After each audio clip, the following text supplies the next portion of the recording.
Hey, what's up, guys? Welcome to the Real Quick with Mike Swick podcast, special quarantine series, episode number 7. Today we have a guest that is a friend of mine, and he was a previous guest on the Real Quick with Mike Swick podcast.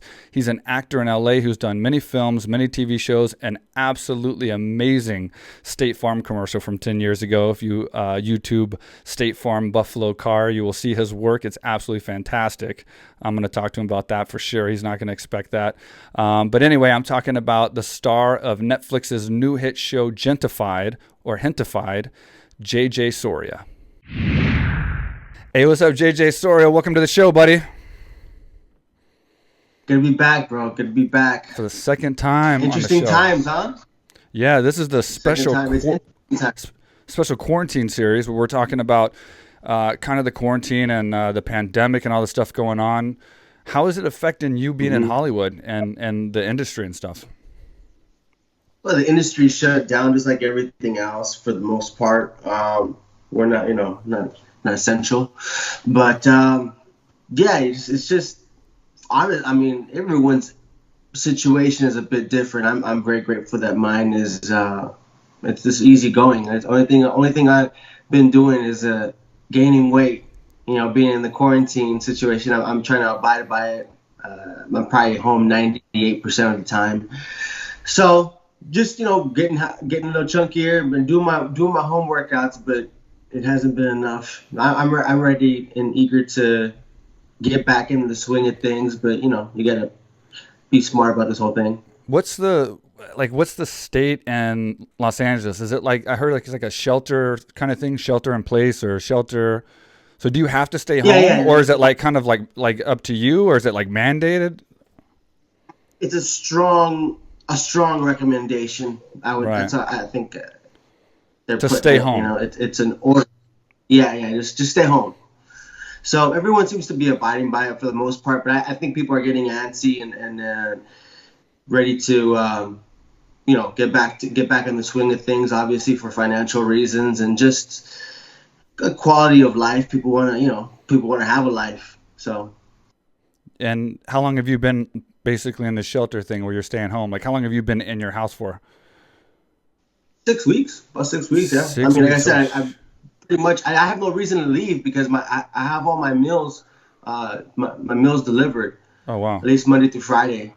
Yeah, so it's real convenient. My meals are there first thing in the morning, and 3 meals and two snacks. So I'm good. You know what I mean? If anything, it's wanting to get out and go for a run. Maybe you need to go get some water, but for the most part, I really don't need to leave. So this isn't a bad situation for me, except for the fact that not being able to hang out with friends and stuff like that. Yeah, that's why this is cool for me, being able to Skype people and do the podcast, so I can at least talk to people from the outside world and have some conversation and take myself out of this house for an hour or two, just to have conversation. But I know what you mean about eating too, because I'm doing a lot more eating and less training, being inside for the majority of the day. What that sucks. You know what I found interesting is that, like, because I'm not training as much as I usually do, but the commute, I think the commuting, just even getting out your house and going to the gym and then going to just the random commuting that you do within your daily activities, you actually burn a lot of calories just doing on your errands. Yeah. Right. That I think that's what I'm carrying. I'm carrying that weight that I'm not usually burning up just walking around doing my normal errands. But I'll get it. I'll knock it off. So I've talked to a few people here. Because right now I'm definitely not camera ready. No, but you're always working out, man. You're always on your Instagram, like doing workouts and doing stuff. So I know you're doing something. Yeah, I'm definitely being active, but it's just not to the caliber. I like working out twice a day, at least 5-6 days a week. So, it's just it's switching it up, boxing or Muay Thai, and then doing strength and conditioning or going to the pool, go beach runs. I like to get out and about. So what do you think about this virus in general? Like, so the majority of people I've talked to, like I had kind of an opinion of it based on Thailand because I'm stuck here in Thailand and they're using a more aggressive approach to like battling this thing. So we're like blocked into our districts, I guess we could say. Like, the areas here. So it's like Rawai's where the gym is, and there's like Kata, Karan, Patong, all the different, they're not even like cities. They're just like not subdivisions, but like districts. And they have those completely blocked off now. So it's like the roads are blocked, checkpoints, and you can't, like nobody from one district can go to the next district for any reason, like absolutely no reason, unless it's like an emergency that like they have to get clearance for. And they're just going in and like testing people. And like when they find somebody with this virus, then they obviously not interrogate, I guess. They're hunting them like terrorists, even though they're treating them better. I mean, they're doing the right thing, in my opinion, to get this thing over with.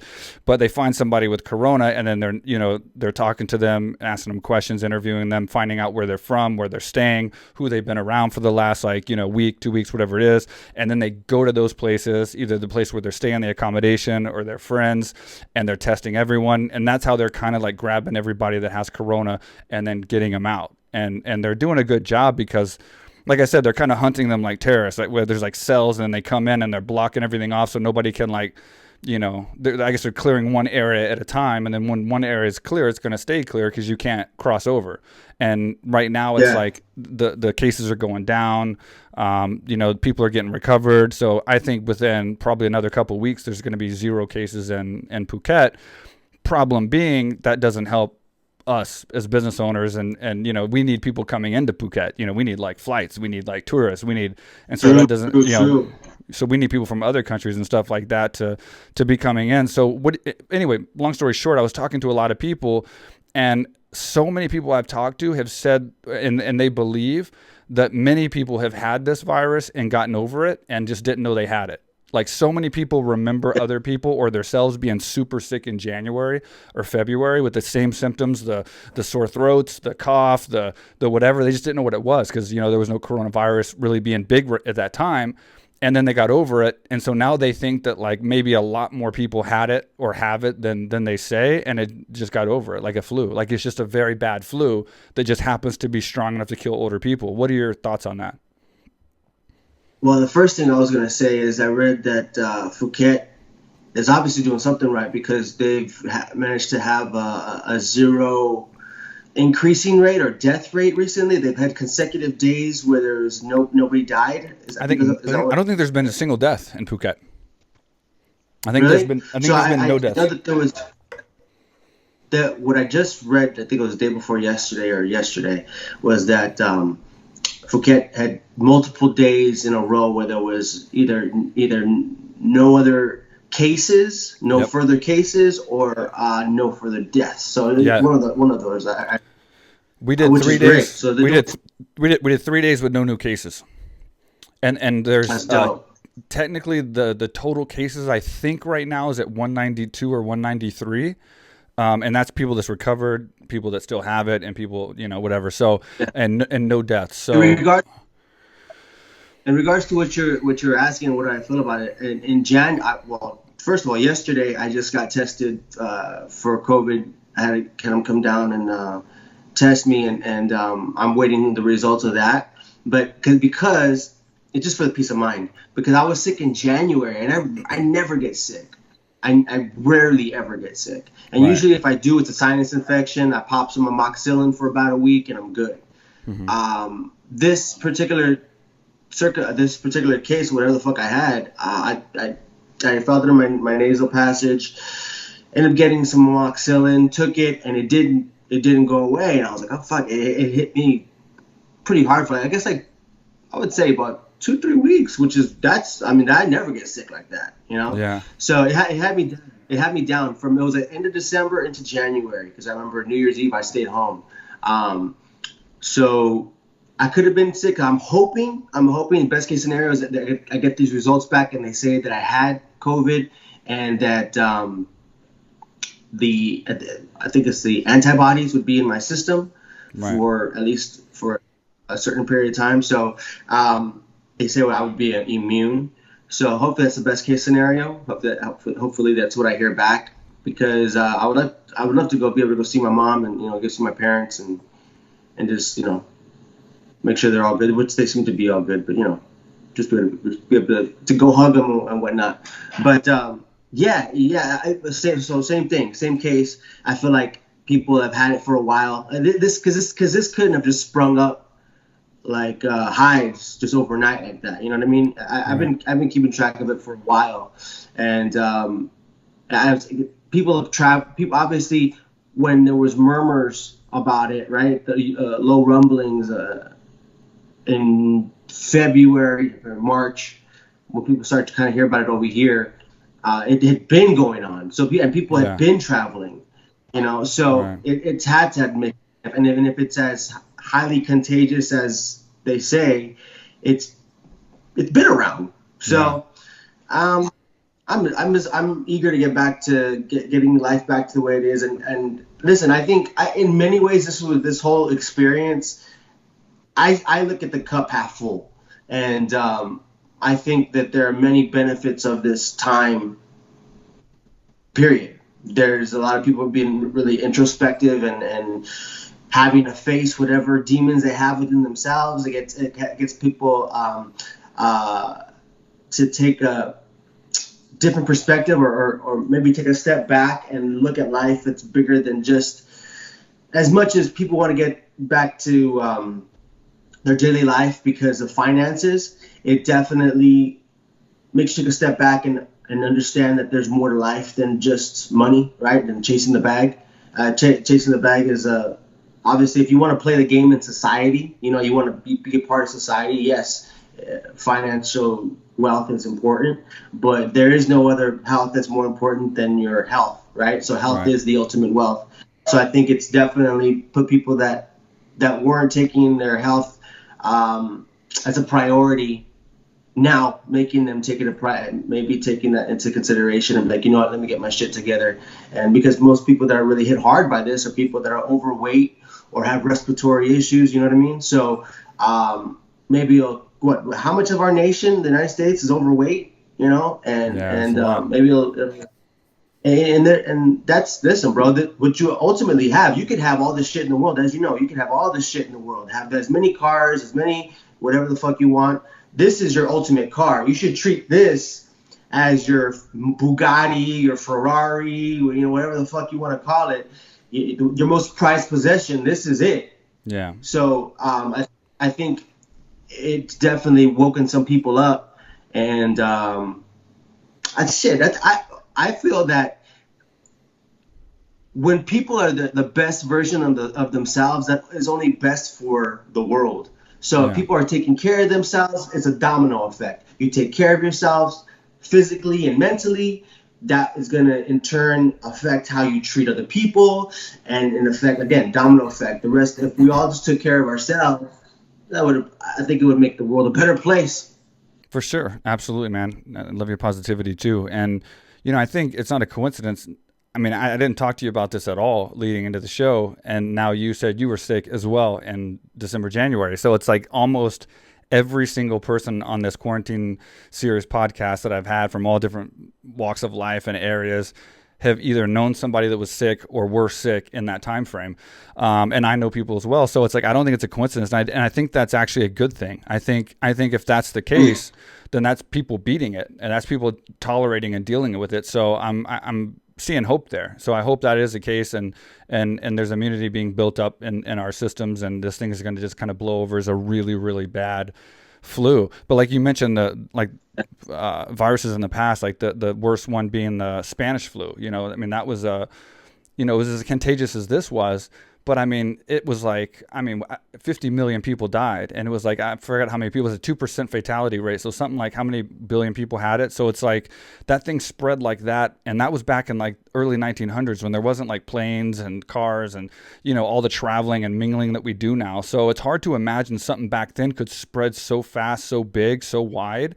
But yet this is still spreading so relatively slow considering how spread out it is. I mean, it is across the entire world, but there's only so many new cases a day in the thousands versus the millions. So it's like, I think there's just a lot of people that have it that's not showing up on the test, and they're getting over it. I mean, that's the only thing that I can think of that's an explanation for this, which is good. Yeah. Yeah, it's great, and it's going to take them a while to build up a vaccine for it. Um, but Or we'll do it, we'll do it. I mean, it will eventually happen with our human bodies. And the more people I think in the human race that get it, the more immunity will be built up just out of nature. You know what I mean? Like, this is kind of what happens with viruses when 70 to 80% of the population get it. Usually an immunity is built up and then it just kind of fades out.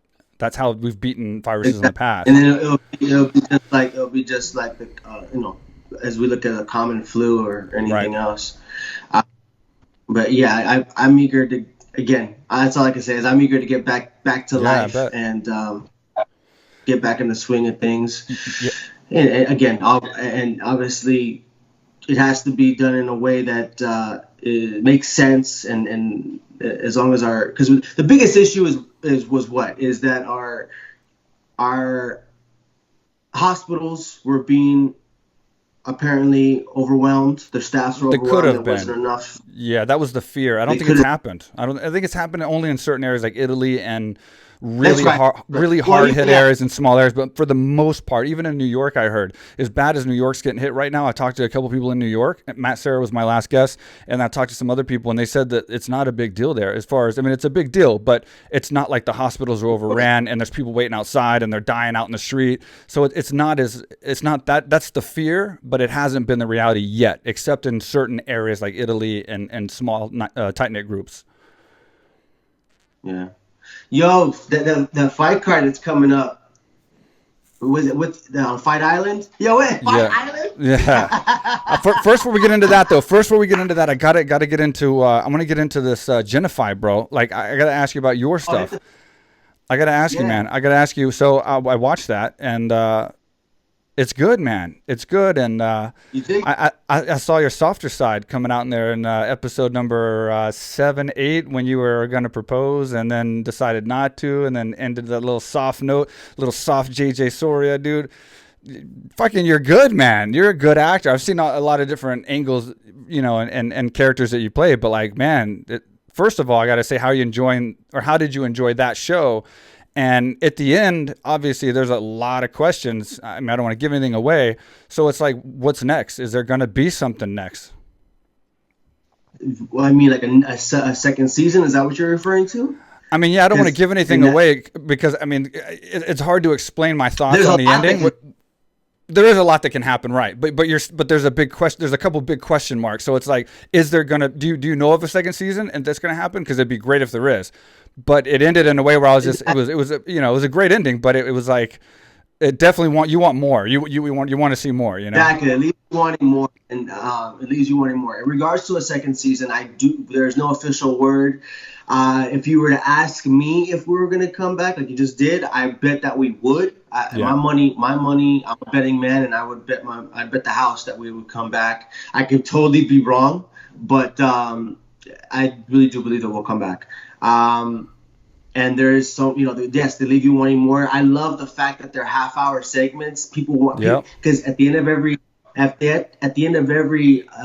episode, everyone is exactly that. They want more, and people are like, "Okay, you guys should make it an hour." And I'm like, "Nah, let's keep it half hour. Keep people Yeah. wanting more. You want people to wanting to tune back in, and I like that. Give you a manageable bite, and enough to digest, but enough to keep you coming back and wanting to see it. And it's a great binge worthy show. 10 episodes, you knock out like that. People knock it out in 1-2 days. And again, like I said, they're wanting more. So I think we have the audience right where we want them. Yeah, it seems like there's Oh, go ahead. In regards to the experience, it was great. I basically I was in Costa Rica when they presented to me. I was living my best life in Costa Rica, and I wasn't accepting any project at the time. I wasn't looking at anything, but then I read that and I go, damn, this is good.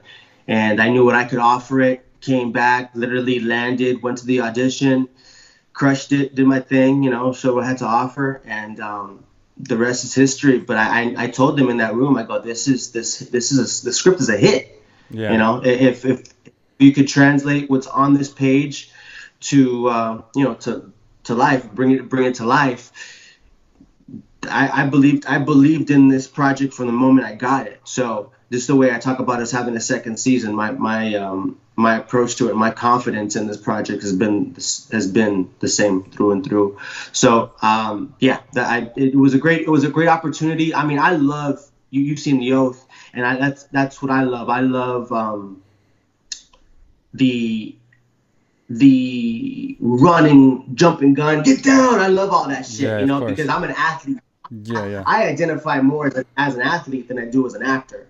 I may not be an elite athlete, but that's where I've played sports all my life and everything. So like getting my heart pumping and running and shooting and all that, I love all that shit. So when I was approached with this opportunity to play more my comedic side, I was like, all right, I embraced. Obviously, like I said, I read the script and I embraced it, and I knew what I had to offer it, and what I can do in that world. Was exciting. So I said, you know what, let me go ahead and do this. It was a great opportunity, and to flex my comedic muscle, if you will, and show a different side. And people are getting introduced to that. Yeah, it can.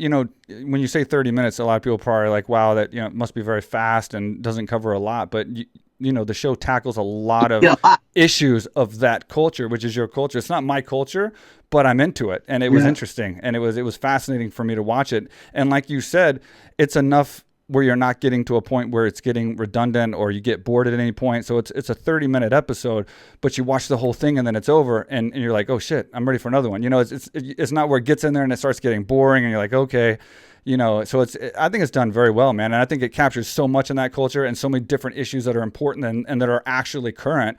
I think it's going to have a big fan base, man, and continue to have a bigger fan base. So I'm thinking it's going to be very good, man. Yeah, the way I describe it is it's a family story through a window you haven't looked into before. So like, let's say the television or your monitor is the window that you get to see through, and we've seen through all the different we've seen through different cultures, what life is like in those households. So this particular family story is one that's relatable to all families because it's a family story, which we all have. But again, like through a window you haven't seen before, so you're seeing the cultures so you're seeing the differences, but you're also seeing how you can relate. Oh, I have a relationship with my siblings that way, or my parents or grandparents in this case.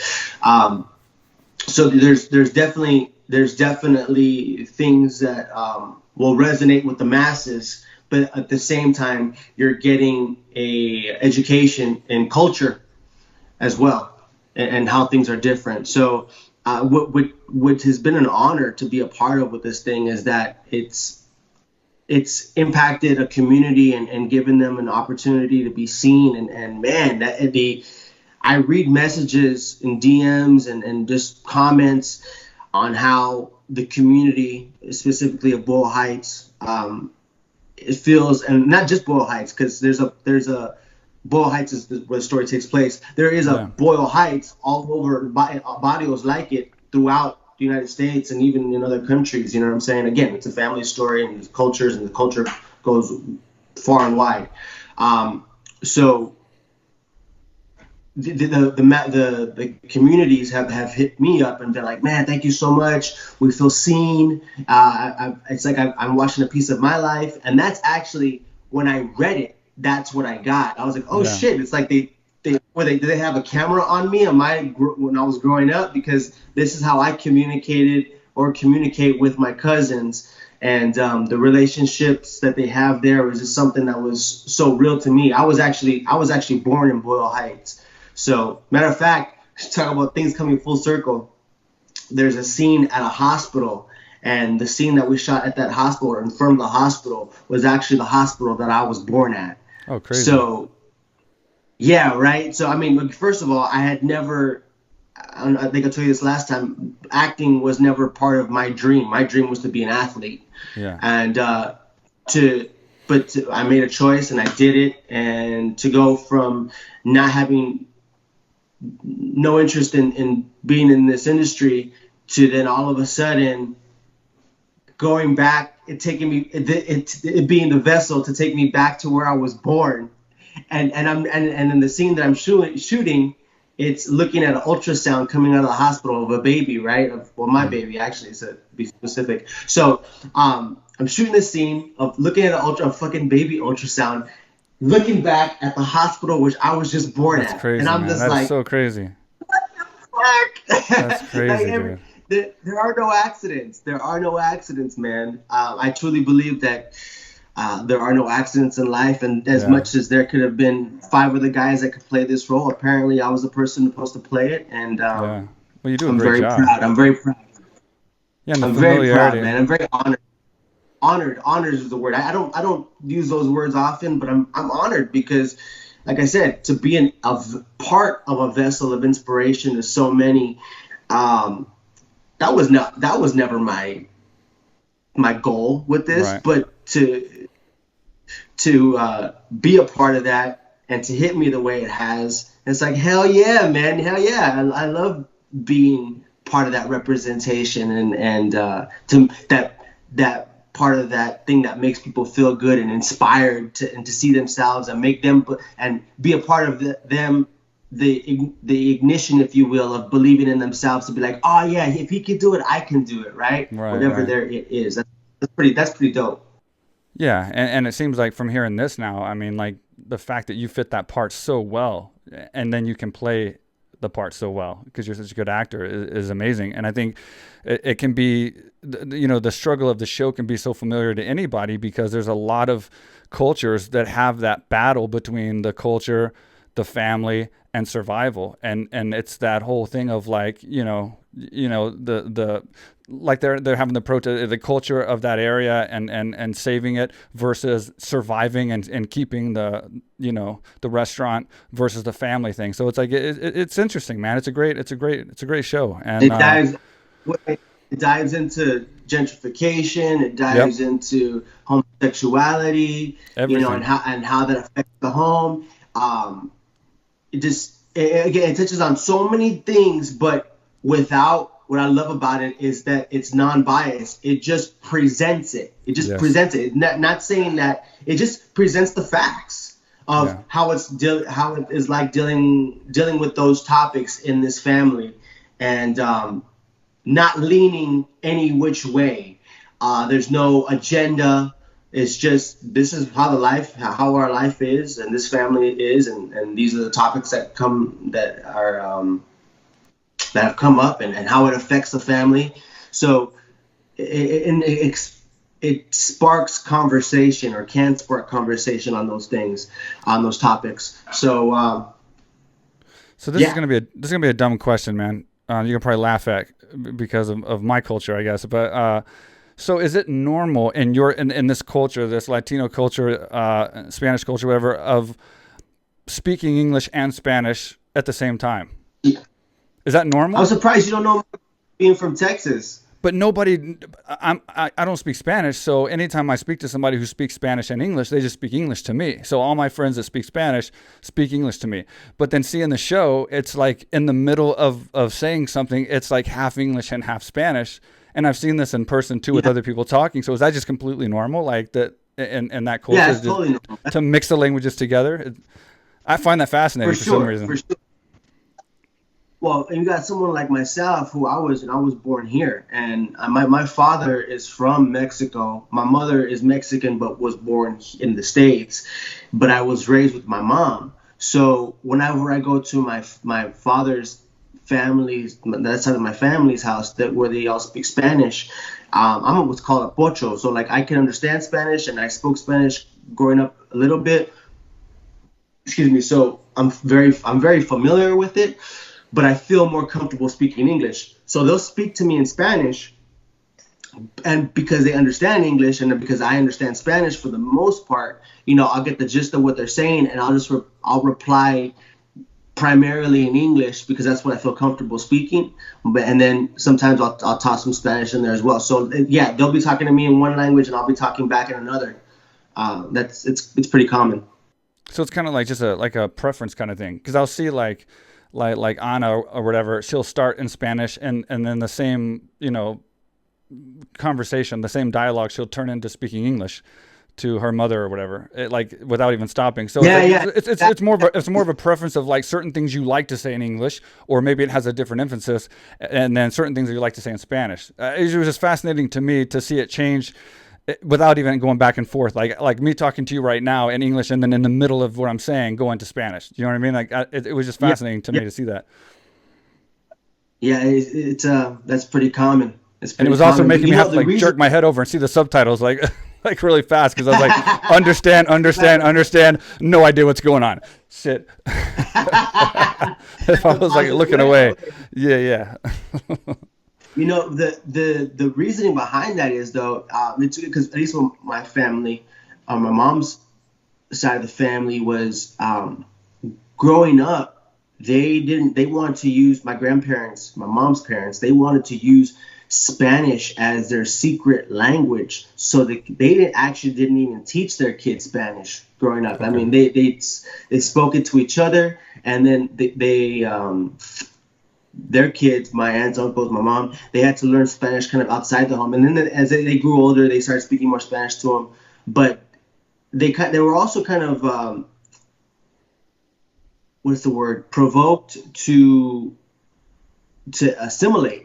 That's what it was all about. It was, you wanted to be like the Joneses, basically. You want to be like everybody else. Gotcha, so yeah. It was, you'd speak Spanish at home, but out in public you'd want to keep it in English. So when I grew up, by the time I came around, I primarily spoke English for a couple different reasons. But that's kind of, it was assimilating was the primary reason.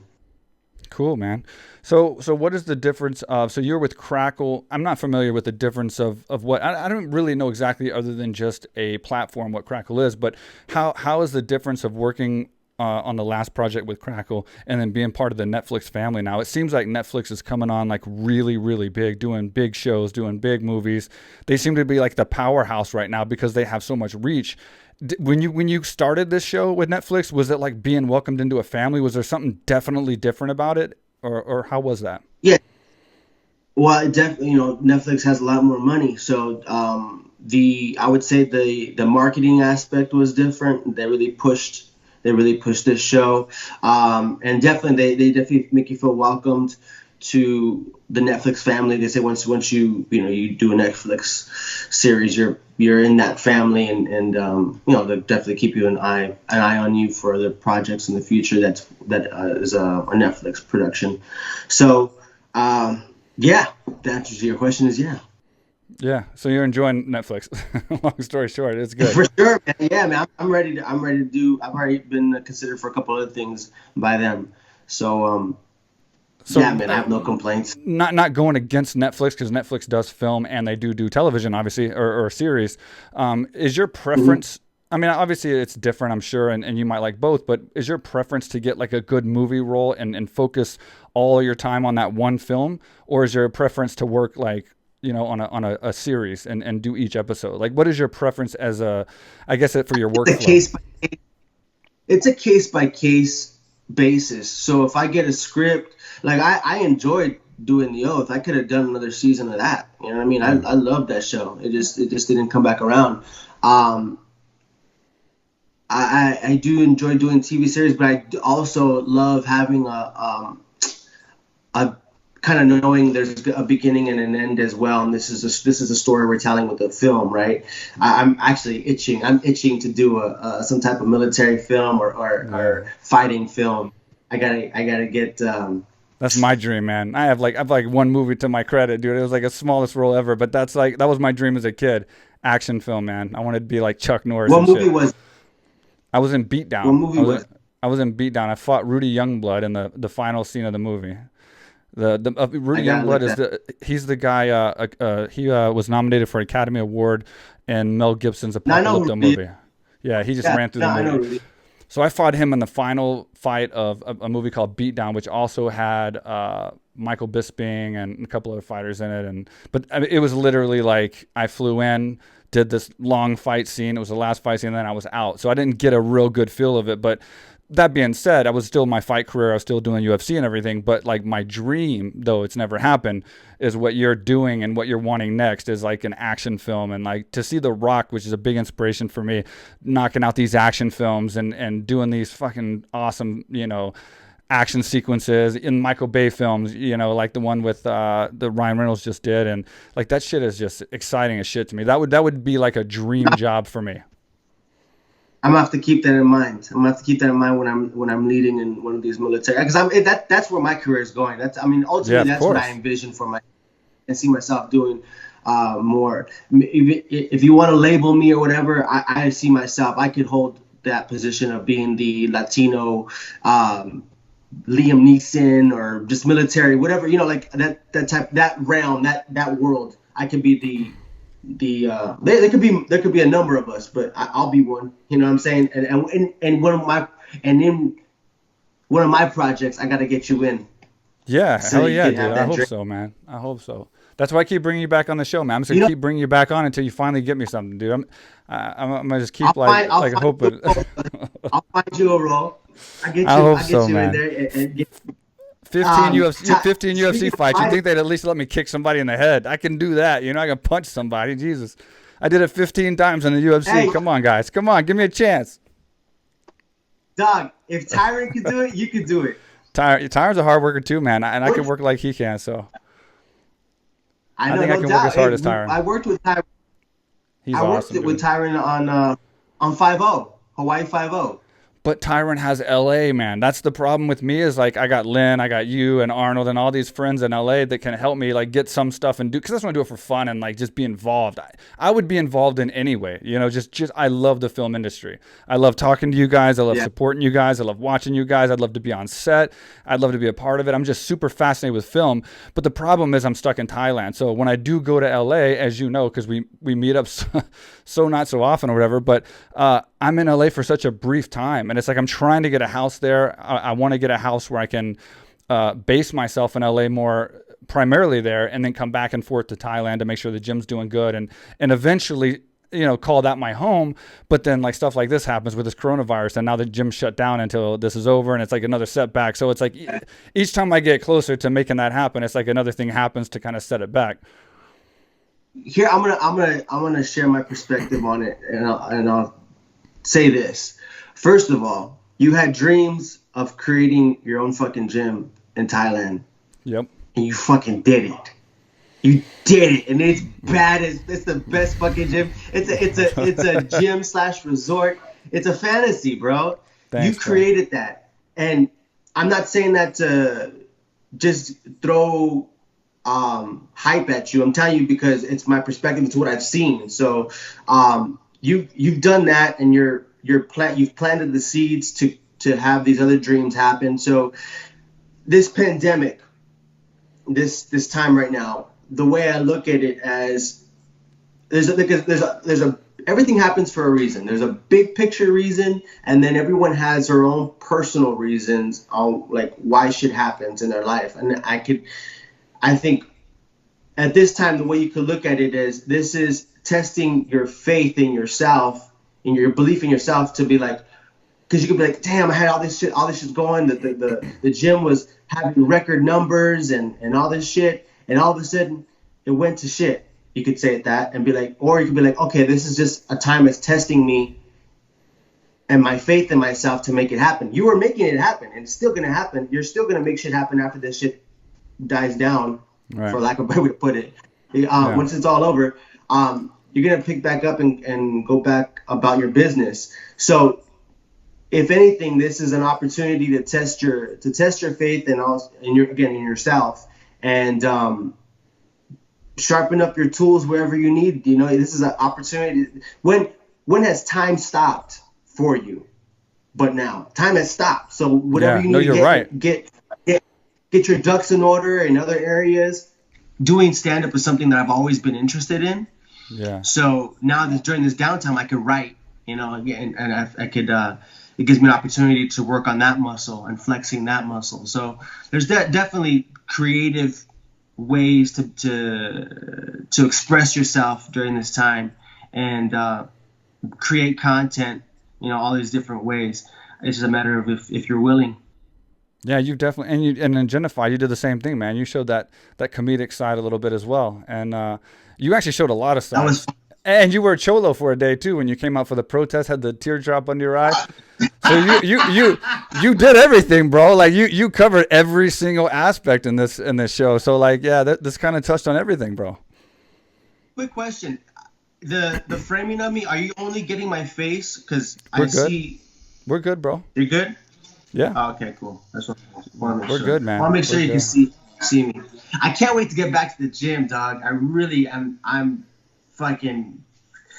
I don't See, even know how to listen. express it. I Huh? feel you, dude. And this is you, man. This is the JJ I know, man. You're ready. You're hungry. And like, I have this huge AKA Thailand down the road, but I don't have a single dumbbell, which I recently put on my Instagram.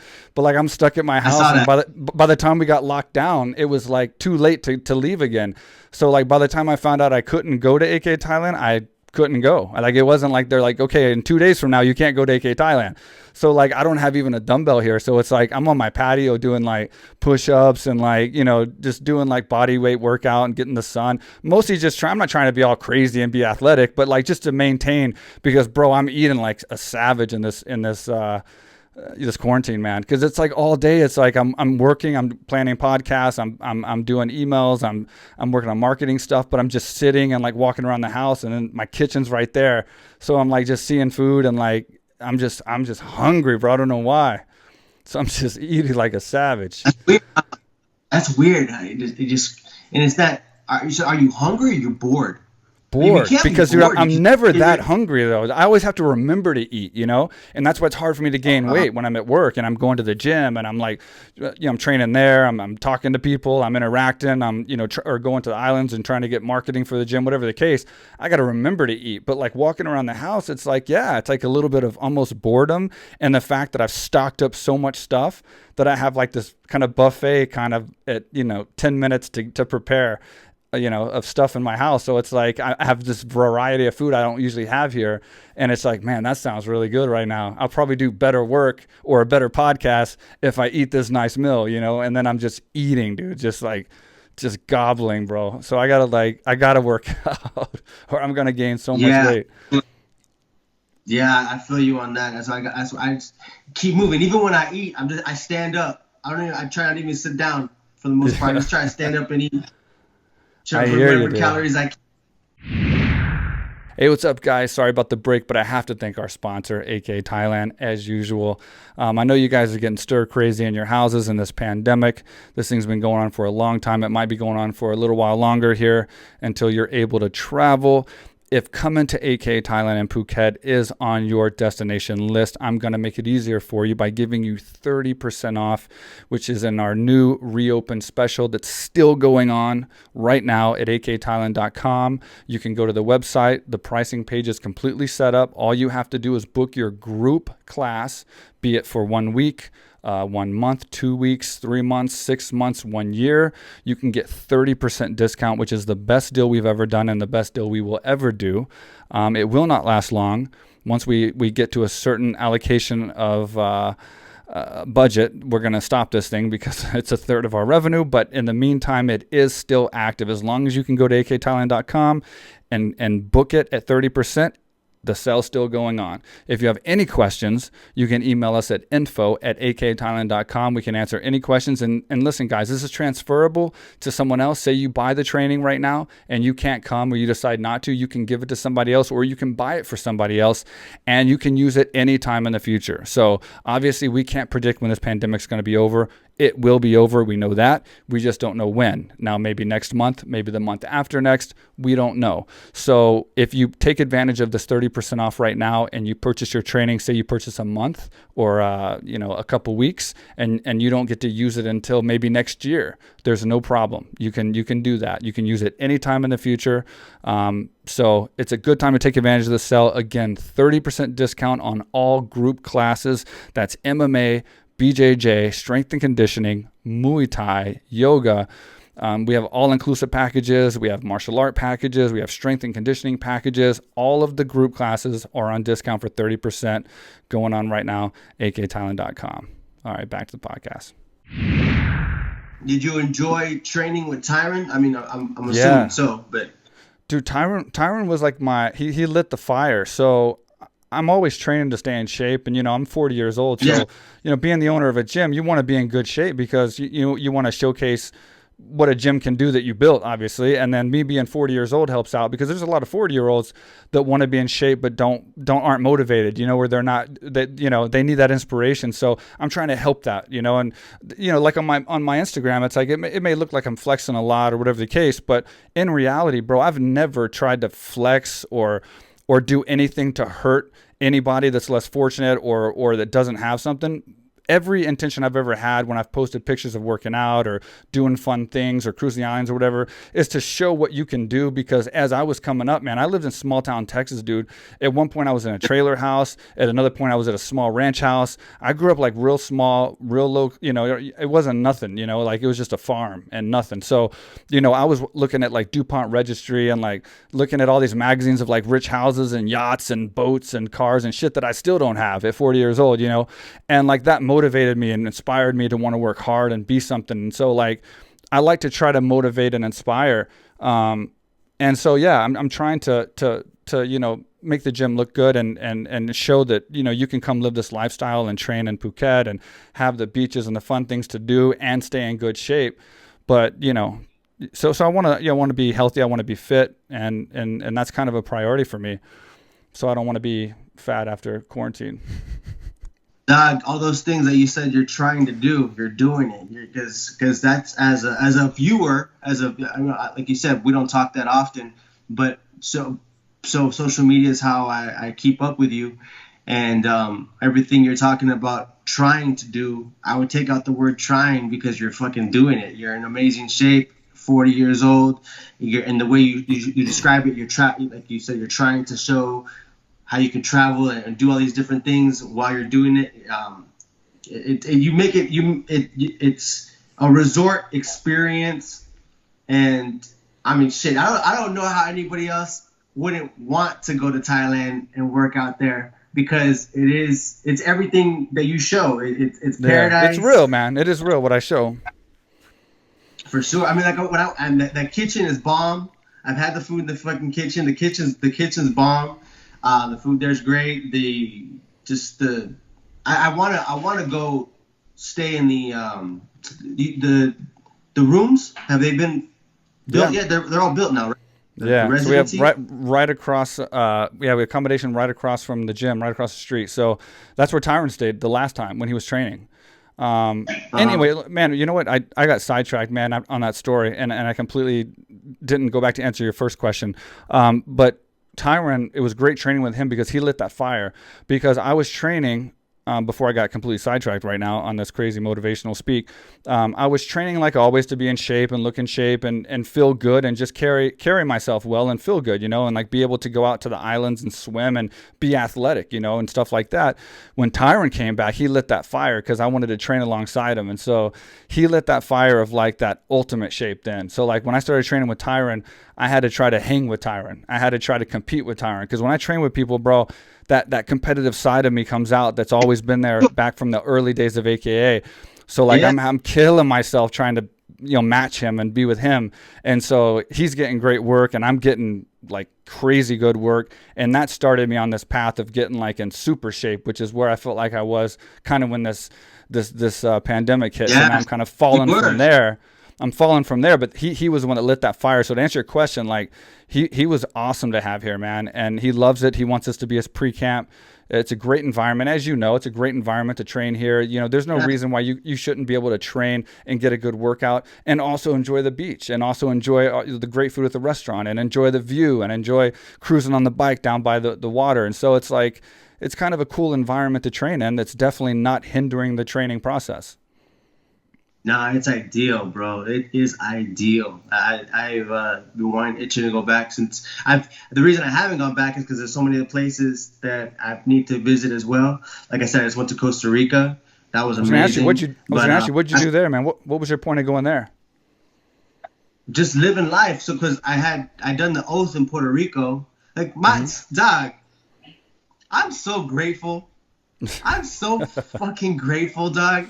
I was doing a show in Puerto Rico, the oath, Yeah. and it was an amazing experience on an island. I go from there, and then I go film Hawaii 5-0 in Hawaii. Yeah. And That's sick. I go meet Tyron, who I'm a fan of, become Yeah. friends with him, and get to he moved around with me, just messed around, and then I got to meet Holloway over at their gym. I forget the name of the gym right now. What's the name of their gym over there? I'm not sure where Holloway Forget. trains, bro. He's a great So I guy. went over there. Yeah, and to hang out with them for a second, and then I come back. I come back from that experience, and then I go to Costa Rica just for fun, for like Cool. about a month, like 3 weeks, and I touched down every province. I touched down in every province of Costa Rica. I was in it, and I went scuba diving. I Sick. went to this music festival. I went to the volcanoes. I went to the hot springs. I went everywhere. I did it all. And then I come back. I land and I get the Gentefied gig. So I mean, life is. I'm very very very grateful. I've worked hard. For everything that I have, but Yep. nonetheless, I'm super grateful and excited for what's next.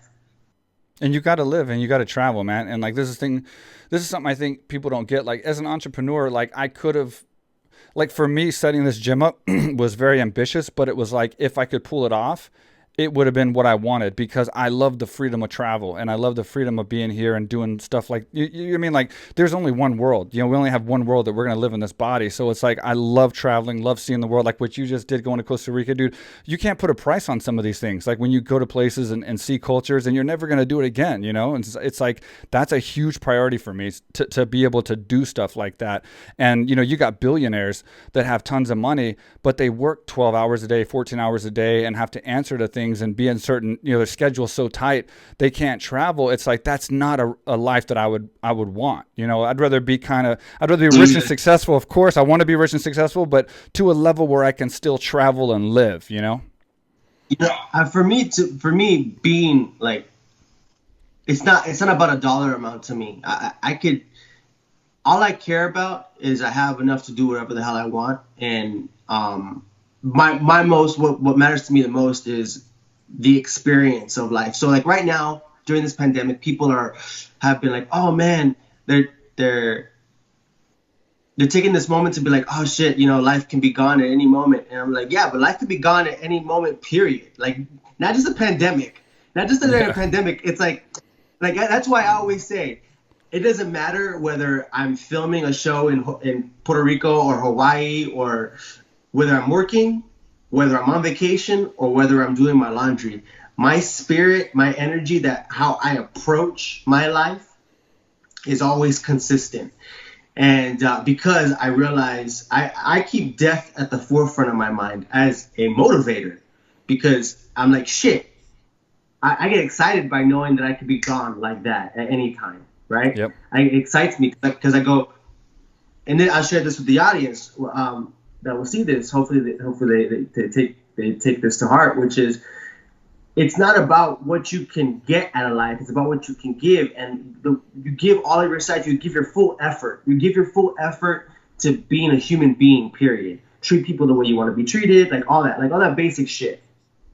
If you just give your full effort to every area of your life, it'll only amplify your existence. Like it'll amplify your existence by looking at life from a place of gratitude, keeping like death as a motivator to understand that you could be gone at any moment, and then to lead your life led by gratitude and just being grateful for the simple things like air. And then when something big pops off, like let's say you fucking win the lotto, it only makes it that much more awesome because you're already grateful for the small things. And then when you give that full effort to life, it's just like, at least in my opinion and my experience, I know that whenever I die, whether it be when I get off the phone with you or 80 years from now, whatever, I'm going to be at peace because I know that I gave my full effort. I did it. I gave everything I got to this experience called life. So we've already won. We've already won. Yeah. We had an opportunity.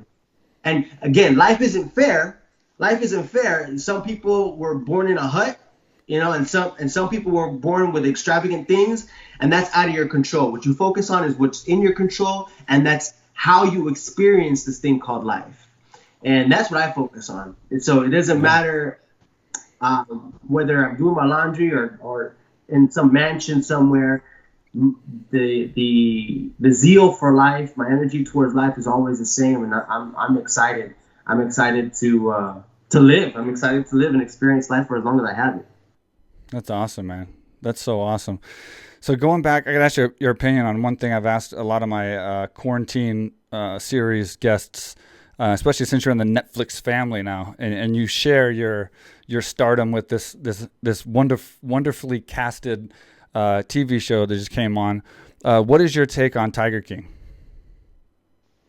Dog, I watched it, but it didn't really, it had my attention, but not really, man. I was like, it was just on, and I got all the pieces of it. It's like, it almost seemed like it was played up. You never know anymore with these things. Silly. I mean, it was silly. Crazy. Yeah, I'm like, okay. I'm not. First of all, I mean, but I guess I have different opinions about different things, or I have multiple opinions. One, I didn't dig the whole thing with the lions being caged up, obviously, and the whole thing. And obviously, Tiger Man himself. What's his name? Joe Exotic. What's the guy? Oh yeah, Joe Exotic. Inmate number 77664324 or whatever. What can you say? Exotic is a great word to describe him. Yeah. Eccentric, but I guess the question is though, like, being that you're in the Netflix family and that you're on TV show and all that, should it have the highest views and be one of the highest viewed and most popular shows on Netflix? What does that say about kind of where we're at in our generation? Like, do you think like 10 years ago or 20 years ago that it would be the same, or do you think this is kind of new that like people are enjoying seeing this disaster of like a team of disaster people crumbling in front of you? Does that make them feel better, and is that why, or is it because it is one of the highest viewed shows? It is, right? It is, but the only reason I tuned in was because of the hype. The only reason I tuned in was because everyone was talking about it. That was the only reason, and I think that might be a reason why many people tuned into it. I wouldn't have tuned into it for any other reason. It wasn't. It's not my. To be honest with you, as much as I love creating and telling stories, I don't watch many movies anymore. I'm sucked into the fighting world. I'm busy watching. You know how people watch The View, and like the women watch The View and all that. Like, I watch fighting news that way because it's my choice of gossip. It's my choice of, it's my area of interest. I love combat. Whether it's learning how to do tactical training or just that whole world, the whole combat world is something I'm into. So, but to answer your question, I don't know why people are tuning in the way they are to this thing. I just know the only reason I tuned in was because of the hype, and it didn't really even. I was like, okay, all right, whatever. Yeah, I think we're like complete opposite, bro. Like, I was a fighter fighting in the UFC at the highest level, but my passion is like film, and you're like, you're in the highest level with doing TV shows and film, and your passion's like fighting. That's crazy. That's common. That's pretty common. I think it's actors are always wanting to be athletes, and vice versa. Yeah, just unfortunately, athletes can't be actors very good. They're really bad most of the time. The Rock was it goes with the whole stigma of like, the person that's the most unlikely to be something, I'm, there's always that one that's the greatest at it. And it's like The Rock. You're not supposed to be good at being an athlete and then crossing over into the film world and being the biggest star. But yet he's that guy that did it, you know? yeah, I think it's his tenacity with his passion and his ambition. Really, to be honest with you, I think he just has a super strong ambition, and that's one common variable I think for all of us that have done well for ourselves in life is your ambition and your ability to see yourself accomplish these things. Obviously, it always takes action. You have to follow it up with action, but your ability to believe, your ability to envision, and what it is, I could honestly say that the only reason I've only accomplished I've accomplished a lot, but I even felt like I've held myself back in ways, and for quite honestly, the lack of belief in myself to some degree. I'm a very confident person, but I can still say, why haven't I done this? Why haven't I done that? Why haven't I started my brand? Why haven't I started my apparel line? And it's been out of fear of not accomplishing it, right? But so I bring that back to The Rock, to where he saw in his mind's eye that I can be the highest grossing box office, or be a part of the star of the highest grossing box office films and whatnot. That was his goal. That personally isn't one of my goals, but that was his goal, and he envisioned it, and he's fucking done it, man. He's done it. Yeah, you remember doing a commercial back like 10 years ago where a buffalo was hitting the car, a State Farm commercial? But let me tell you something. First of all, Mark, my co-host on the show, 10% of my show, as what I like to call him. No, he's a lot more than that. But he wants to tell you hello and that he misses being here. He really wanted to be a part of this podcast. He's living vicariously through me. He's in quarantine in his area. We can't even see each other. But he's missing these podcasts, man, big time. And he really wanted to be a part of this one. But he told me about your commercial. I guess he talked to you a while back, but I guess he thought he told me about it before, but I never saw it. I mean, I saw it, but I didn't know you were in it, and I didn't see it recently. Yeah. And so literally today we were talking about the podcast, and he's like, man, you got to bring up that commercial that he did. Remember that? I'm like, no, I don't remember. He's like, dude, you don't remember that commercial he did I told you about? And I was like, no, I don't remember. And we looked it up. So if anybody wants to look it up, all you got to do is Google State Farm Buffalo car. Boop. It'll pop up. No, not Google, YouTube. State Farm Buffalo car. Bro, I'm telling you, dude, let me say something real fast. You were impressive in that, bro. That was like an action film, dude. Like, you sold that shit. Usually you see actors that kind of make it and they're on TV shows, and it's like, here's a commercial from 10 years ago, and it's horrible. It's garbage, and you're just like, I can't believe they made it. Dude, you fucking sold that role, bro. You did fucking awesome. I was really impressed with that commercial, dude. I'm gonna own that. I'm gonna own that for a moment and say, first of all, say thank you. I will say, because early on in my career, I did, like I said, 10 years ago, right? And I had done quite a bit up until that point, but so many people had recognized me from that commercial, and I was like, fuck, how is it that I've got movies, TV shows, and this is my ego. My ego's like, I got these movies and TV shows, but I'm recognized for this fucking 30 seconds. But I gotta say, man, that I'm actually proud of that. I'm proud of that commercial. Dude, you did good, bro. I'm proud of I'm proud of, because what I'm proud about, what I had to offer that commercial was, and what I believe made a difference is, listen, they wrote it, but I did what I did, which is I changed the jingle to how it's normally a good neighbor, State Farm is there. They do it. Everyone. No, yeah, I just played realism. I was like, well, if the buffalo's attacking the car, I wouldn't just be like a good neighbor, State Farm. No, I'd be like, what the fuck, I raised the stakes and awesome. Just went there for it, and it really seemed to sell the bit. So. Yeah, man, thank you. And it did so well. It played for 5 years, dog, and it it was only supposed to be a national commercial, but I had seen it in Vancouver. I had seen it in Mexico. I had seen it. I was like, what the fuck? This thing's all over the place. So yeah, man, it's really cool. It's really cool I've only done a couple commercials, and literally one or two, yeah, I think two commercials, two maybe three commercials, and to that one be a hit like that is pretty awesome. Did you audition for that? Did you have an agent that like kind of Yeah, told you about it, and then you had to go audition? Was it like a lot of people and stuff, or how'd that go? Tell me yeah. about that process, because I'm curious. So you get an audition, you show up. What is it like?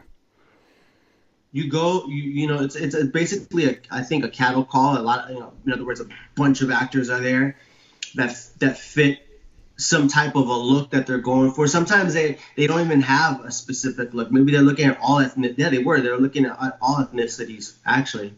So it means there could be thousands of people that go to at the very least hundreds of people that go in for this thing. And yeah, I went in, did my bit. They had me read. What was it? Opposite Richard? I think Richard and I may have done it in the casting process. Like, so they matched us up with people, and you go in there, do the bit, and then maybe I think they switch you out and try somebody else. And I remember going in there and just adding what I did to it, which is raising the stakes, and they liked it. They played with it, and that's pretty much the process of the casting. They give you notes. Maybe you ask you to take off a jacket, put on a jacket, sit over here. They change up little things like that. That's actually, you want to know about the process. That's the process, and then you get a call and you know if you booked it or not. And then we went out and did it, and that's pretty much what it was. And so you did it just like the commercial, like you yelled just like that, and pretty had much the same expression and everything. I can't remember what my expression was in the casting. But I mean, you went full on. Like when you do the audition, you go full on just like when you did it in the actual commercial. Yeah. You gotta. I mean, yeah, for sure. At least That's crazy, I would. Man. I would go there. You gotta do it. It's like, yeah. It's not like you try to play it as real as you can, as much and to give you an example, because you're talking about the Buffalo commercial, but let's say if it was a very physical audition, right? That's something I can say. It's like, and then he picks up the gun and shoots him, and then you go grab somebody and he pulls and gets. Like, I wouldn't do all that, Right, I wouldn't mime. Yeah. I would just keep it down to the dialogue. But in this case, it was just like, "Good neighbor, stay from his there." So it was just yelling and just being in that moment. I went for it. That was awesome, man. Yeah, anyone? It was. Check it out on YouTube. It's a damn good commercial, man. You sold that. You sold that for sure. But I definitely want to tell people to definitely check out Gentefied. Plug that away. Absolutely. It's a great show. We'll put all the details in the caption below.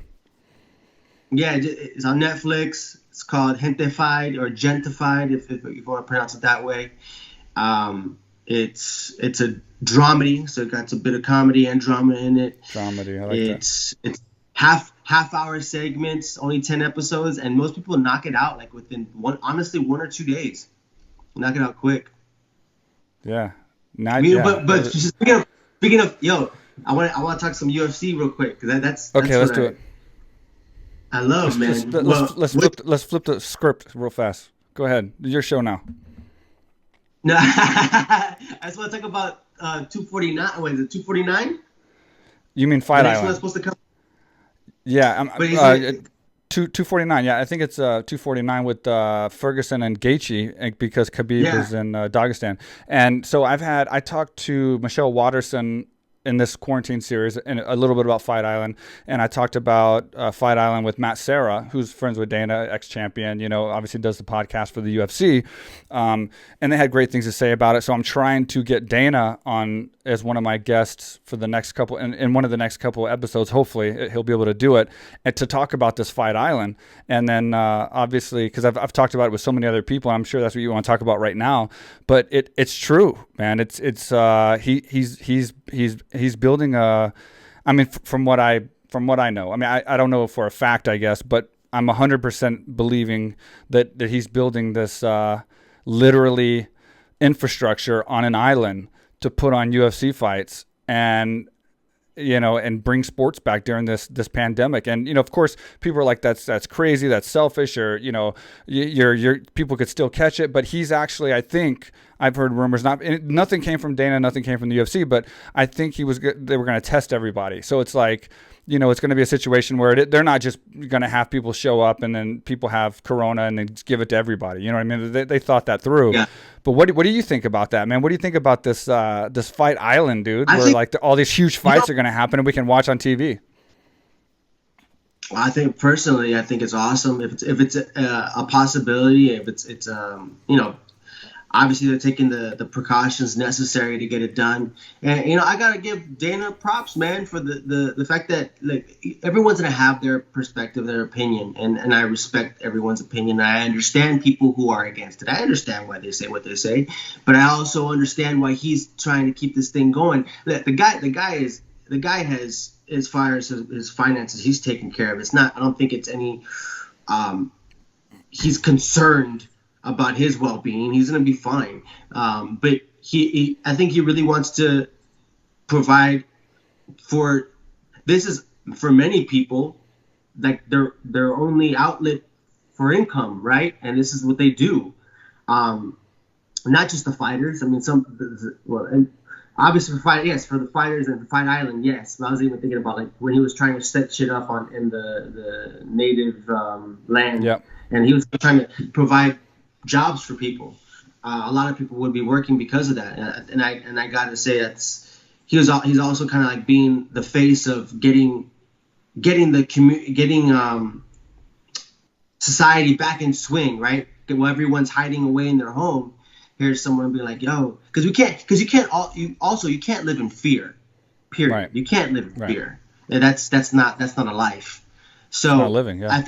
I think that that's both ultimately in my eyes that's what stood out to me. It was like someone that was like saying, no, we can't live in fear. We got to keep shit going. We got to keep living our lives. And I thought that to me spoke to me. That was encouraging. So what do I think about Fight Island? I think it's awesome. I think if you take the precautions necessary that need to be taken, why not? I'd tune in. Everybody would, yeah. Imagine the only live sports event going on TV. So, I mean, of course it's going to get crazy ratings. I mean, think about that. Yeah. And what a hell of a card. I mean, if that card goes through and they actually do this card, I mean, dude, Gaethje versus Ferguson, holy shit, that's a crazy card. Those three can match up any which way you want to put them, and that's a hell of a fight. It's a hell of a fight, bro. Yeah. Either way, Ferguson is a tough fight for Khabib. And Gaethje, believe it or not, I mean, some people don't think so, but I think Gaethje is probably the most dangerous fight for Khabib of any of them, in my opinion, because of how he strikes. And if he does connect one of those punches, which will follow up with another one or another 2-3 punches, that could be a danger for Khabib. And Khabib's my teammate. I'm biased, and I obviously think he's the best fighter in the world. But I do think Gaethje presents a very dangerous fight for both of them. And then you got Tony Ferguson, who's just a mental war machine, who's just relentless, great cardio. Again, he puts up a decent fight against Khabib from his back and from all different angles as well. And then Gaethje too, overall, the endurance and the stamina and technique and everything. So it's interesting, man. What's your take on let's just, I guess, go ahead and assume this Gaethje Ferguson fight's going to happen. Well, you got Gaethje who's just fearless, and you got the wild card with Ferguson. They're both warriors, right? They both love to get in there and aren't afraid to try things. With Ferguson, you don't know what he's going to do necessarily. I mean, I don't even think he does in the moment. He's a flow. He flows with whatever he does. He's just flowing. So I think it would be a great matchup. I think that it's worth watching, and I think Ferguson is the person who I would favor in that fight, personally. I think I am being biased like you are about Khabib. And that I want to see that matchup too. But It'll I want to happen. see all three of them. I want to see all three of those fights. You know, I want to see even no matter what the result were to be, I'd want to see Gaethje fight Khabib as well because I want to see how that would turn out. And I want to see that takedown defense and see how Khabib would handle somebody. Besides, I mean, he handled. Of course, now my names drop. From Jersey, Alaquinta when he fought Alaquinta, that was pretty much on their feet as well, right? Yeah, but he knocked down Conor too. But Khabib was saying he kept it. It wasn't so much that. You correct me if I'm wrong. Didn't Khabib say that he kept it on his feet because he was trying something different? Yeah, this is the issue. Yeah, this is the issue with Khabib. Khabib's a fighter. He's an all-around just savage fighter. I mean, we saw him knock down Conor, who fought, Floyd Mayweather in boxing. So I mean, it wasn't that like it's a mixture of just the way he mixes things up, and he can create so much fear from his takedowns because what's going to happen if he gets you down, that he can then set up other things that you don't expect because, you're so scared to death of getting taken down. Now, from my knowledge, and I'm not saying anything secret here because it's obviously stuff that Javier's talked about in interviews as well, but just from training at the gym and seeing him, he's a fighter that wants to go out there. And I'll tell you another guy who's like Khabib, who I've seen come up through the years on my team, is DC. DC's the same exact way. These guys want to fight. And they want to go out there and they want to strike. They want to fight like men unless it goes to the ground. They don't necessarily, even though DC's a world-class wrestler and Khabib is a world-class grappler, wrestler, whatever, sambo, whatever you want to call it, just all-around ground machine, it doesn't mean they want to go out there and use that only and win fights. They want to go out there and fight. And so Javier, especially in the beginning, not as much now, but in the beginning it was... Javier was having a hard time keeping Khabib from wanting to strike so much and making him stick to his game or his best attribute, which is that wrestling and that control. And he's just so freaking strong, bro. When he grabs your wrist, it's like a heavyweight, like when he wrestles. I want to experience that. I want to experience that. It's crazy, bro. It's crazy. So in the beginning, that's what the problem was like, yeah, you're great at everything and you can strike, and Hobbs been working with them for so long, but just don't take the chance. Let's just get out there and do your thing and just kill these guys, and because you can do it. And Khabib just wants to fight. So, there's been multiple times where Hobbs in the corner and he's like, no, stop, go down, take him down, use your clinch, use your wrestling. And now he's evolved so much. He's so good at everything. It's like he can fight anyone, anywhere. And DC was the same way. DC just loves to fight, and he's a hard one to get to stick to his wrestling too. He wants to go out there and fight. And his fight with Stipe, like, I mean, if he made it a wrestling match, if he made it a wrestling match to just win the fight, he could win all day long. I mean, he could win every fight. But he's a fighter, and he goes out there with guys that are good strikers, and he strikes with them, and that's that's just who he is. And no matter what you tell him, he's going to fight his fight, and he's one of the top all-time pound-for-pound fighters still. Even though he didn't have to stick to his one thing that he's the greatest at. Let me ask you a question. Being that you're a professional fighter yourself, even though you're retired, you're still a fucking fighter. I'm a fighter. I'm not a professional fighter, but I'm a fighter in life. You have that spirit. So that I want to ask you something about what it seems to be like. Fighters are very confident people, but at the same time they can be very insecure. It seems like. Yep. About like you just said about going in there and like shit. Like obviously you can get hurt, but well, how would I ask this question? It's like stuff like you said. You know. Okay, here we go. You said earlier on, you never know until you're in the fight if you can go a full 5 rounds, a full 30 minutes. Like, but I'm over here talking to myself. I'm like, well, if you've done it in practice, training. I mean, you're training full out. You're training hardcore the whole time. I don't understand why you would think that you couldn't last the 30 minutes. Okay, I was talking about I was talking about in the beginning of your career when you're finding yourself as a fighter. Mhm. Even John Jones. I mean, when you see his earlier fights, he's evolved and his confidence grew as he fought. And the reason that is because John Jones didn't know he was John Jones when he first fought. When he first started fighting, he had to figure it out. Um, it isn't a question of can you go 30 minutes or can you go 15 minutes. The way we train at AKA, we know we have cardio going in. The issue is how are we going to maintain that cardio during the fight? How are we going to perform under the pressure? How are we going to deal with the other fighter's pressure?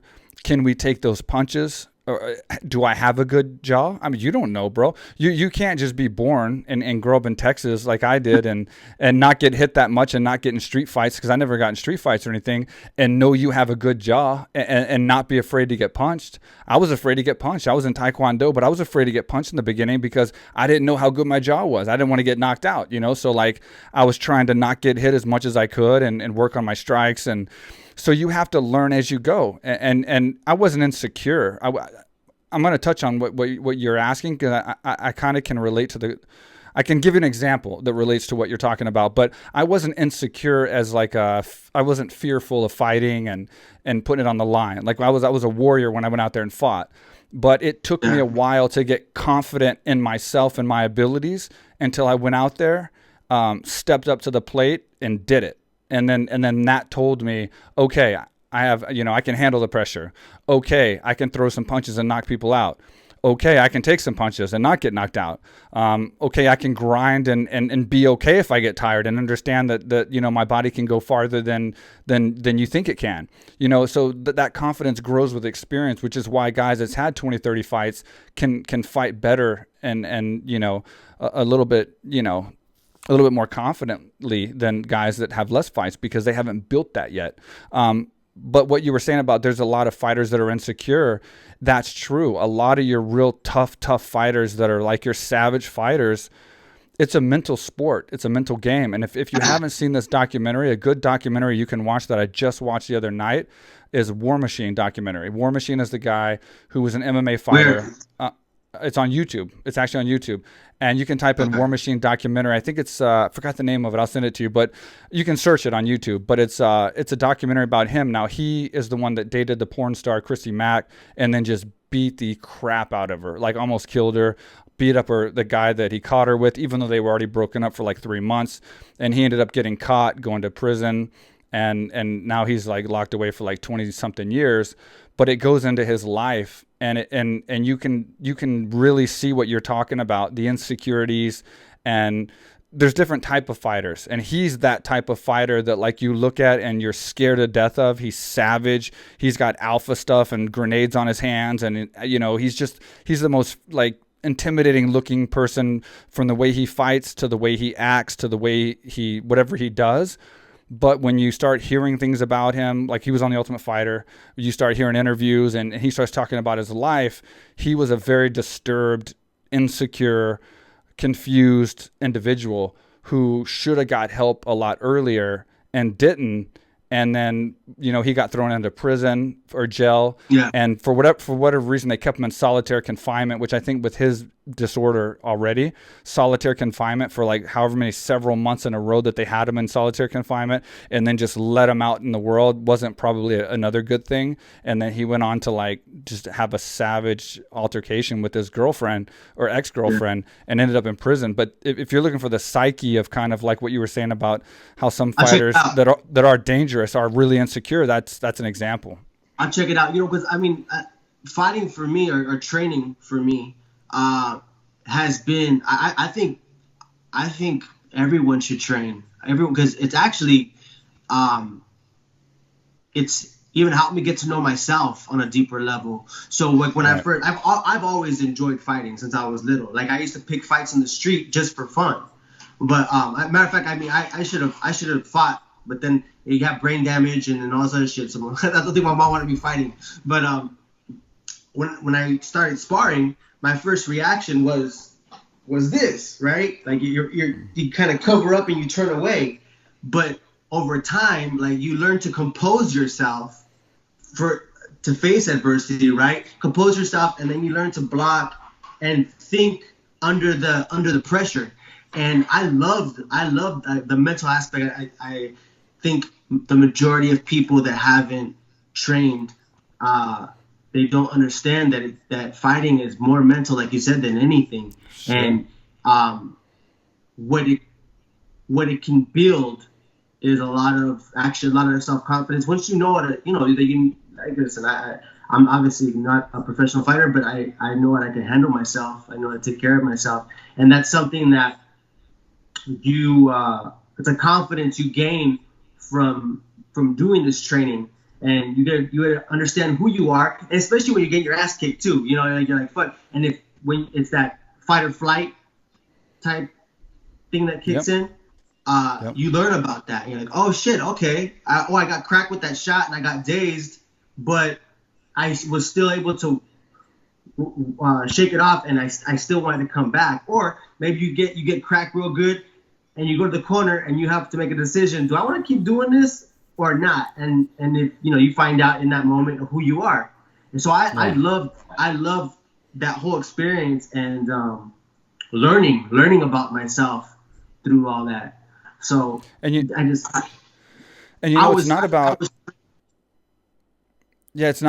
not about learning to block, which gets you to a point where you're not turning away and you're not cowering from punches. It's getting hit. It's when you've been hit enough times that you realize, okay, I can take this. It's not going to kill me. It's not going to bother me. When you get that confidence comes in, then you stop turning away and you start pushing forward and just turning your head down, lifting your arms up. You obviously do learn to block because you don't want to get hit and take damage.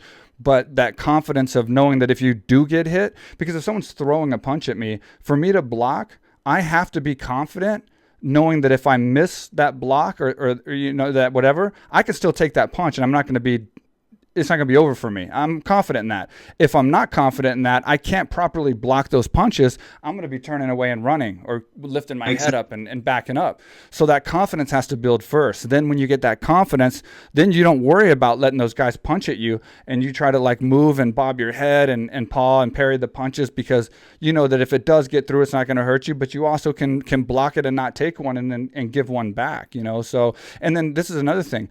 Going on what you said about people should train to fight, I agree 100%, man, because I'm a fighter, and that's the reason I've had what success I've had in business and other things, because of that confidence that I've picked up from fighting, I use into business now. And I think I think the confidence from training and fighting, like jujitsu, for instance, when you're learning to get better and you get arm bars on people and you can start submitting people, and that alphaness comes out where you can control a situation against an average person, or maybe even a blue belt, or eventually a purple belt, or you can spar with decent guys and hold your own. That confidence helps you in your other career, be it that you're an accountant or you're maybe a lawyer or you're whatever you are. That confidence never hurts, and I think it's good for everybody to train in some form of fighting. 100%. Your body, your brain rather. When you get stressed, whether it's physical or just mental, like dealing with something, stress is stress, and when I believe, combat, whether it be jiu-jitsu, Muay Thai, boxing, all those things, it teaches you how to handle stress, and especially breath control, right? It always goes back to that. So I promote people to train, preferably AKA Thailand. Yes, sir. Yes, sir. That they train, because it helps you throughout, helps you with your composure and facing adversity in life. That's why we get so many people the majority of our guests that come to AKA Thailand are not fighters, man. They're not even wanting to be fighters. And that's why our Muay Thai program is so popular. And it just consists of everyone, ladies, kids, adults, from the professional their professional careers that have nothing to do with fighting, but they come here and they train Muay Thai, with world champion Muay Thai trainers alongside other people like themselves and alongside fighters that are fighting professionally, like Manel, who's fighting, and Ryzen just got signed by the UFC. Tyron Woodley's training in there, so they might have Tyron next to him doing some bag work or something, or pad work. So that experience is why they come to AKA Thailand and train there, because we're like one big family, and that's what they like. And they're not trying to be fighters. They're not trying. A lot of them aren't trying to even learn to defend themselves. They're not trying to see themselves in an environment where they have to like defend their family or something, which they can, obviously it will help, but they just want to come get that experience. And like you said, that experience alone is an experience. It's fun. It's awesome. It's like alpha. It's camaraderie. It's like, it's exhilarating, You grow as a person, for sure. Yeah, absolutely. And you handle the stress, you handle the pressure, you handle the pain because you're tired, or you bump your feet or your hands, you scratch them up or something. You get to handle little things that make you stronger mentally, and like you push through. So. God damn it. Yeah. Got me itching to get back in the fired gym. Up? So let me ask you, what's the first thing? What's the first thing you're gonna do when the shelter in place is over and you actually get to get out and go do something? Like, what's the first thing that you're looking forward to on your list to do? Well, honestly, I mean, if let's say I didn't do the testing, right, and because I took that test, the COVID-19 test, so I can go see my family eventually. It would probably obviously go see my mom. That's first and foremost. Make sure she's good. I mean, she is good, but because I talked to her on the phone and stuff. But gotta see your parents. Besides that, fun wise, like what are you missing the most, like fun wise? The gym. Yeah, no. The gym, get back in the fucking gym, man. I need to get back to work. I've been dabbling with jiu-jitsu more and more. And Muay Thai. Boxing is my strength. That's what I've done the most. But I want to get down and get down on the ground and get more, because Machado's gym, John Shock Machado, is right down the street from me. Yeah. So I gotta go head over there and check that out. And just learn, man. Just learn. And I also want to do some tactical training. Yeah, there you go. I would think there'd be places for that there in LA for the actors that are doing these action films and stuff. Like I would think there'd be some kind of like tactical, ran by some Navy SEALs or some shit. Terran Tactical has one in Simi Valley, which is probably the closest one. There's a couple others. I have a couple friends that have just starting their own. But that whole world is what I'm into, because for myself, I think it's always good just to learn those things. My goal is to be my version of an ultimate warrior, period. And I can also apply those skills to the type of film and television that I want to do, right? The type of projects I want to do. I have fun doing comedy and drama and all that stuff, but I've realized that because I love to be active, that the world of action, more stuff that's more kind of grounded in reality. I mean, it's fun to do the Fast and Furiouses and those other type of things. But I like the Black Hawk Down. I like the Saving Private Ryan. I would love to do a great MMA or just some type of physical combat boxing film where it's you're telling the story of, let's say, Chavez, Cesar Chavez, but there's some elements of going to the gym and doing real work. Keeping it realistic. I like those stories. So I think I'm getting thinking about it. I see, dude. little like Vanderlei Silva over there, dude, getting all pumped up. Get going. But yeah, man, I'm eager to get back into training and getting ready for those type of roles. Cool. Awesome, man. Well, I'll stay in touch with you, and like we always do, and we'll have you back on again in the future when you want to talk about your next big project. Obviously, when this thing is over with. Hopefully, I'll be out there, bro. I hope to see you, man, when this is over. That'd be great, dude. Hang out again and do some cool shit. I'm more eager to get back out there more than ever now that this thing is because before I was like I'm gonna get back out there, guys. I'm gonna get back out there. No, I'm gonna do a couple of trips. But now I'm like, fuck, with shit like this happening, I'm gonna hurry up and get back out there for sure. Dude, this is what I'm trying to tell people. Man, if I think about it like this. Okay, so this is one situation where we've been taken away from our freedom of traveling and doing things, and we know it's going to be over with. We know it's not going to be serious to extent of being like detrimental to life as we know it or whatever. But you never know, man. This thing could have been 10 times more deadly than it is, and other things could come out as well. Like say something comes out in Brazil or in some parts of Africa or one of these tropical islands, maybe Thailand, somewhere else where, it gets contaminated or there's some kind of crazy virus and you can't go there in the future. You know what I mean? Or you're limited on what you can do. It's like, this should be a lesson to not be not be complacent on our lives and the freedom that we have.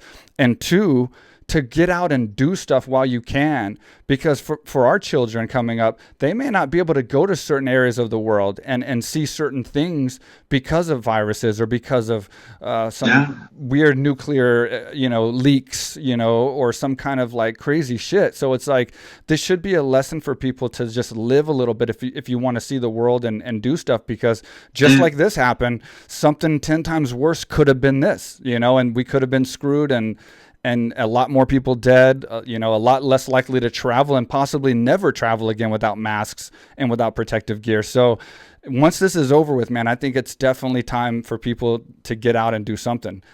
And I recommend come to AKA Thailand for all you people if that's what you know. But I'm just saying, I'm kidding. But I'm saying in reality though, get out like you did in Costa Rica. Get out and do something, man. See the world, because dude, I'm telling you, I have like a real, I don't know, I have a real dark premonition of the future. I feel like it's not going to be this free, the world, for that much longer. I think things are going to start closing down, and like in the future, it's not going to be like it is now, man. It's too many people, too much shit going on, and I just think eventually we're going to be just confined in smaller and smaller groups.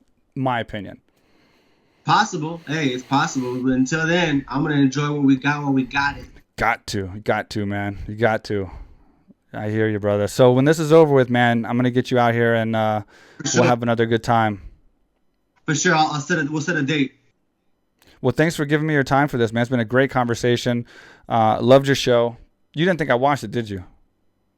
I didn't think you watched it. I really didn't. I didn't think. Yeah. That's why I wasn't hitting you up initially. You're my boy, dude. You're my boy, dude. I was like, he ain't gonna watch. He's got too much on his plate. It's not in his. Like I thought the Oath you would watch because it's drama, it's action stuff. It's suspense. But this, I wasn't so sure you'd watch it. But I'm glad you did, because it's a dope show, number one, and so we could talk about it too as well. It's a testament for people that's watching this that might not be in that culture, because I'm not, but I enjoyed it and I watched it. I could have just watched a couple episodes and just told you, hey, I watched the first few, I'll watch the rest later.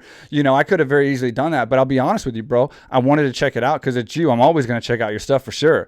And if it got to a point where I just hated it or something, I'd just skim through it or something and breeze through kind of thing. But I'm telling you, bro, it's so good. And it kept me into it that I watched the whole thing, man, in just a few days. Maybe 3 days. I watched the whole thing, and it's a great show, and I hope there's a part 2. And regardless, I just can't wait to see what else you do, man. You don't fail, man. You kill it. Even this State Farm commercial, when people freaking YouTube this thing, dude, everything you do, you kill it, bro. You kill it, man. So I'm always a fan of yours for life. Can't wait to see you coming out with something new, and I'm going to watch it, so we'll be talking about that in the future. I got some things in the works. I'll talk to you about it then. All right, man. Awesome, man. And hey, thank you again for being on the podcast and giving me all your time. This was a good, long podcast, so we got some good conversation out. Much love, brother. I'll talk to you soon. All right, man. Take care, brother. All right, there you have it, guys. JJ Soria, a good friend of mine. It's always great talking to him. I mean, this was a long podcast.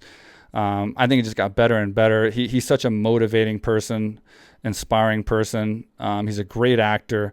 He's very humble, man. He downplays himself a lot, but he's a great actor that works really hard. And that's why he gets the roles that he does. And that's why he performs in those roles so well, which gets him other roles in the future.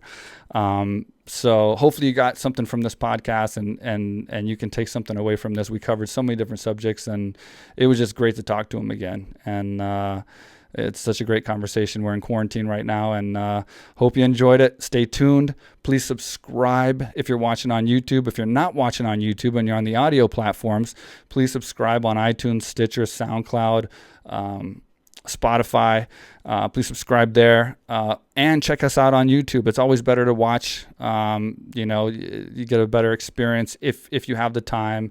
Definitely certain parts of it. Come to YouTube. Give us a thumbs up. Give us a subscribe. We're trying to build our subscribers so we seem like we're doing good and we're cool like the other podcasts. But most importantly, thanks for watching. Thanks for listening. We appreciate it, and we'll see you next time. Real quick with Mike Swick.